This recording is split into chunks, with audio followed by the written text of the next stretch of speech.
बिस्मिल्लाहिर्रहमानिर्रहीम, अस्सलाम वालेकुम। पाकिस्तान और दुनिया भर में देखने और सुनने वालों को अब्दुल कादिर का सलाम। सख्त सियासी तनाव के माहौल में कुछ अच्छी खबरें ढूंढने का काम बड़ा मुश्किल है। वैसे तो डिप्रेसिव खबरें भी बहुत ज़्यादा हैं, आपको सुनाने बैठे तो 3 व्लॉग निकल जाएं, लेकिन कुछ अच्छा कुछ पॉजिटिव ढूंढने की कोशिश करते हैं तो 2 खबरें आज के इस पूरे माहौल में अच्छी हैं। इमरान खान का एक अहम खिलाड़ी वापस आ गया, पूरी कानूनी जंग लड़के वापस आया, यानी पवेलियन भेज दिया गया, लेकिन अंपायर ने कहा कि नहीं, अभी नॉट आउट, वापस आए, तो ग्राउंड में वापसी हुई है। और दूसरा, अडयाला जेल से कुछ ग्रीन सिग्नल्स मिले हैं, कुछ पॉजिटिव सिग्नल्स मिले हैं, जिसके नतीजे में उम्मीद की जा रही है कि मामला कुछ बेहतर हो सकते हैं। इनकी डिटेल्स आपको बताता हूं, लेकिन इसके साथ साथ कुछ और भी हो रहा है, यानी तनाव का माहौल भी बढ़ रहा है। और पहले तो सियासी लोग आपस में उलझे रहते थे ना, यानी सियासतदानों की आपस में कशमकश जारी थी। अभी उलमा इकराम और मजहबी रहनुमाओं का मामला जो है वो भी छिड़ गया, और हम देख रहे हैं एक प्रेस कॉन्फ्रेंस वर्सेस दूसरी प्रेस कॉन्फ्रेंस, और उससे भी बड़ी प्रेस कॉन्फ्रेंस, फिर जवाब में प्रेस कॉन्फ्रेंस हो रही है। तो मौलाना फजलुर रहमान वर्सेस गवर्नमेंट और साथ में उनके जो उलमा इकराम है, ये सारा माजरा है क्या? मौलाना क्या चाहते हैं, गवर्नमेंट क्या चाहती है? आसान लफ्ज़ों में आपके सामने रखता हूँ।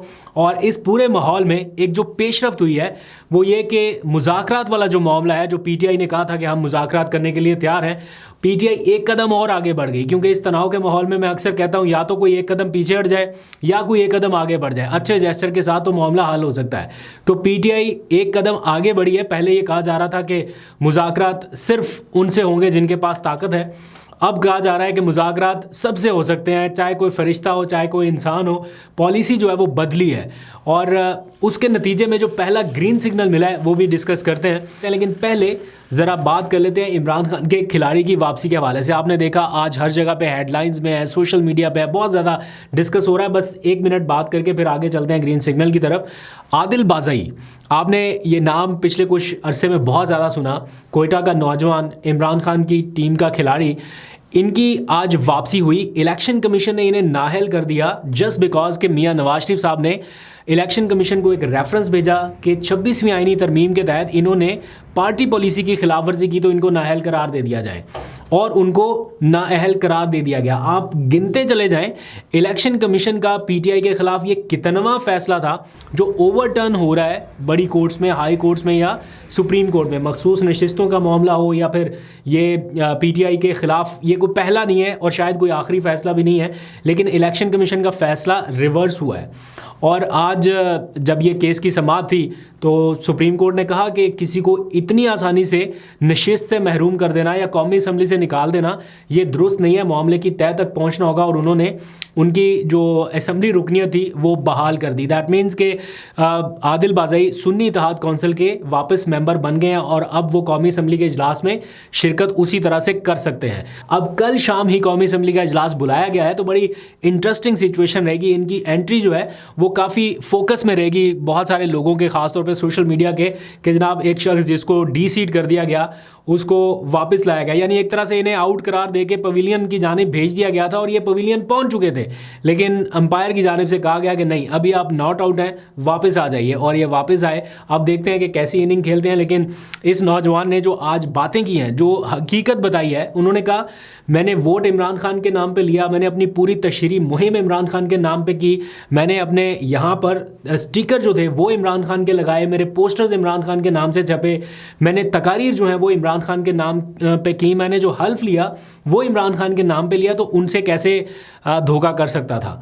तो ये एक सबक है बहुत सारे संजीदा मजे हुए पॉलिटिशियंस के लिए कि वक्ती तौर पे शायद आप बच जाते हैं, लेकिन इन द लॉन्गर रन खेल में रहने के लिए आपको कभी कभी अपने उसूलों के ऊपर खड़े रहना होता है। और आदिल बाज़ई ने ये एग्जाम्पल सेट की है। इसी वजह से आप देखें उनका, वो जहाँ पे कहीं पे जाएंगे उनका एक अलग ही इस्तकबाल होना है। एनी हाउ, अब आ जाइए ज़रा जो दूसरा ग्रीन सिग्नल मैंने आपको बताया इस सारे सियासी तनाव में, जो अच्छी खबर है वो ये कि आज बुशरा बीबी की अडयाला जेल में मुख्तलिफ केसों में पेशी थी, और सबकी नज़रें इस चीज़ पे थीं कि क्या आज बुशरा बीबी वापस निकल के जा पाएंगी अडयाला जेल से, या वो गिरफ्तार हो जाएंगी, क्योंकि उनकी तकरीबन 3 हफ्तों के बाद इमरान खान साहब से मुलाकात थी। आज सुबह 11:15 पे वो अडयाला जेल पहुंची, और शाम तकरीबन 6 बजे के करीब वो वहाँ से निकली, और उस टाइम सारा मीडिया अलर्ट था कि अब अगला स्टेप क्या होने वाला है। हालांकि उनके पास प्रोटेक्टिव बेल थी जो पेशावर हाई कोर्ट से वो लेके यहाँ पर पहुंची थी, लेकिन किसी भी नए मुकदमे में उनकी गिरफ्तारी डालना हुकूमत के लिए कोई मुश्किल टास्क नहीं था, वो भी उन लम्हात में जब हुकूमत उनकी ज़मानत मनसूख कराने के लिए, यानी FIA की जो स्पेशल टीमें हैं वो इस्लामाबाद हाई कोर्ट से रजू कर चुकी हैं कि इनकी ज़मानत मनसूख की जाए। इस सारे मामले में हुकूमत के लिए मुश्किल नहीं था कि कोई नया मुकदमा कायम किया जाता और उनकी गिरफ्तारी होती। तो एज इफ नाउ जब मैं आपसे बात कर रहा हूँ तो कुछ देर पहले बुशरा बीबी अडयाला जेल की समातें मुकम्मल करने के बाद वहाँ से रवाना हुई हैं और बिना गिरफ्तारी वो और उनकी पूरी टीम या जो उनके साथ सिक्योरिटी का अमला था वो वहाँ से रवाना हो चुका। तो इसको कुछ हलकों में पॉजिटिव सिग्नल के तौर पर भी लिया जा रहा है। कहीं ना कहीं ये समझा जा रहा है कि अभी ज़रा रुकें, अभी थोड़ा सा चीज़ों को होता देखें, क्योंकि दूसरी साइड से भी पॉजिटिव सिग्नल्स मिल रहे हैं मुज़ाकरात के हवाले से। आज कुछ देर बाद PTI की लीडरशिप का एक बहुत अहम इजलास रात गए शुरू होना है, जिसमें सारी सियासी लीडरशिप ने बैठना है और मुज़ाकरात के हवाले से अपना जो पॉलिसी स्टेटमेंट है उसको वाजे करना है, क्योंकि कहीं कहीं अभाम है ना कि किससे करने हैं, कौन शामिल हो सकता है, क्या नहीं हो सकता। तो ख़ास तौर पर मुज़ाकरात के हवाले से एक अहम इजलास पेशावर में तलब किया गया है, जिसमें सारी लीडरशिप जो है वो शरीक होने जा रही है।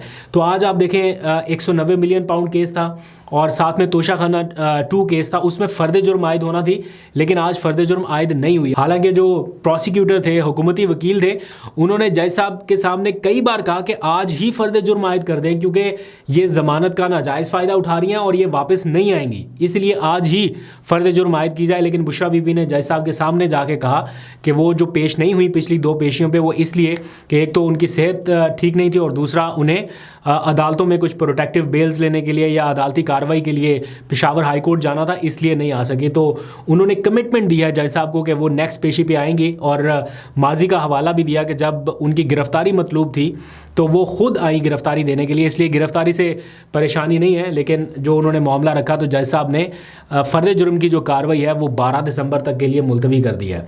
तो अब इस पूरे माहौल में देखते हैं कि 12 दिसंबर तक PTI की चूँकि कॉल भी करीब करीब होगी, ये सिविल नाफरमानी वाली, अभी वो फाइनल नहीं है, उसके ऊपर PTI के लोग अपने तौर पे अंदर खाते ये कह रहे हैं कि अभी इसको थोड़ा सा आगे ले जाया जाए। इस बारे में बेशक इमरान खान से बात करनी पड़े तो करें। आज by the way Bushra Bibi की 3 हफ्तों के बाद मुलाकात हुई है, तो जाहिर बात है सारी सिचुएशन उन्होंने उनके सामने रखी होगी, जो जो कुछ हुआ, जो सारी सिचुएशन डेवलप हुई है। और इसी दौरान इमरान खान की जानिब से ये कॉल आई थी सिविल नाफरमानी वाली। तो अब देखते हैं कि बाकी लोग जो हैं एक तरफ मुज़ाकरात की बात कर रहे हैं, क्लियर कर दिया गया है कि वो हुकूमत से भी बातचीत के लिए तैयार हैं। अगर वो ढके छुपे लफ्ज़ों में ये कह रहे हैं कि हम हर किसी से बातचीत के लिए तैयार हैं, चाहे कोई फरिश्ता है चाहे कोई इंसान है, तो दैट मीन्स कि फिर गवर्नमेंट से भी बातचीत के लिए तैयार है, सिर्फ ज़ुबान से कहने की देर है, बाकी इंडिकेशन यही है, मतलब यही है। दूसरी जानिब गवर्नमेंट के लोग भी खुद तैयार थे बातचीत के लिए कि हम कोई मौका मिले PTI से बात करें। तो अब घोड़ा भी हाजिर है, मैदान भी हाजिर है, तो मेरा ख्याल है इंगेजमेंट होनी चाहिए, बातचीत होनी चाहिए, बजाय इसके कि और ज़्यादा मैस्ड अप सिचुएशन हो। इधर मौलाना फजलुर रहमान साहब का मामला खुला हुआ है, उधर से दूसरे उलमा कराम आ रहे हैं, तो सोसाइटी में पोलराइजेशन कम नहीं हो रही, बढ़ती जा रही है।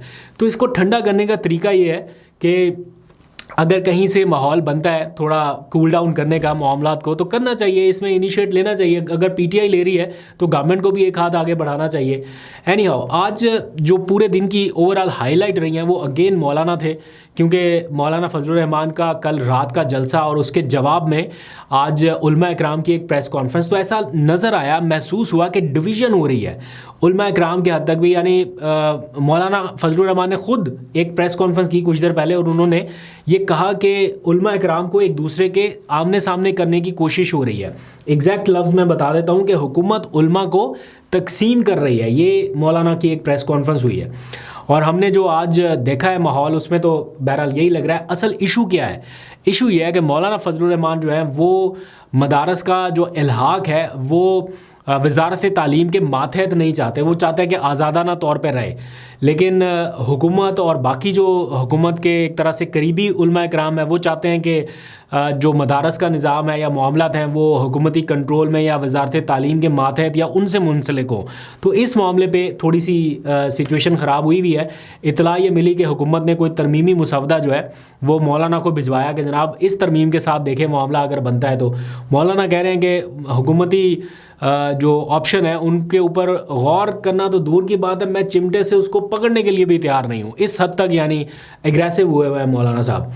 तो ये मामला जो है वो अब कहाँ पे जाके रुकेगा मुझे मालूम नहीं है कि क्या मौलाना वाकई इतने अग्रेसिव हो चुके हैं कि वो हुकूमत के ख़िलाफ़ कोई तहरीक चलाने की पोजीशन में है, या वो चला सकते हैं इस सारे माहौल में जब एक सबसे बड़ी सियासी जमात ने एक पूरा मोमेंटम बना के एक पूरी तहरीक चलाने की कोशिश की एंड उसके साथ क्या हुआ।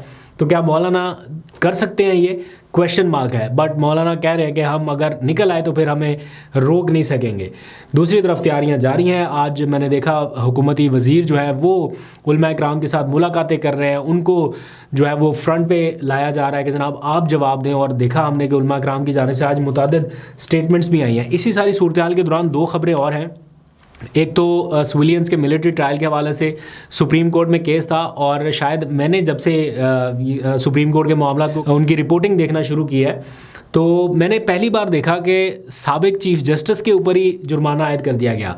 जवाद एस ख्वाजा साबिक चीफ जस्टिस हैं, उन्होंने दरख्वास्त की थी कि जब तक 26वीं आईनी तरमीम का फ़ैसला नहीं हो जाता तब तक सिविलियंस का मिलिट्री ट्रायल जो है वो उसके ऊपर समाअत रोकी जाए। तो आज उनकी इस दरख्वास्त को खारिज कर दिया गया और उनके ऊपर 20,000 रुपये का जुर्माना हुआ। वो साबिक चीफ जस्टिस भी हैं। बहरहाल ये अदालत का फ़ैसला है और इसके साथ साथ कुछ और भी कार्रवाई आगे बढ़ी है और अब अदालत का मूड ये लग रहा है कि वो इसको जल्द किसी मंतकी अंजाम तक ले जाना चाहते हैं। जो मिलिट्री ट्रायल के कैदियों के लवाहिकीन की एक दरख्वास्त थी हफीज़ुल्लाह न्याज़ी की, हमने देखा कि वो चाहते थे कि इनको मिलिट्री ट्रायल से निकाल के जेल भेज दिया जाए, तो वो दरख्वास्त भी मुस्तरद कर दी गई है। लेट्स सी आगे जो भी अपडेट होगी आपको बताता रहूँगा। अभी तक के लिए इतना ही। अपना बहुत सा ख्याल रखिए। अल्लाह हाफिज़।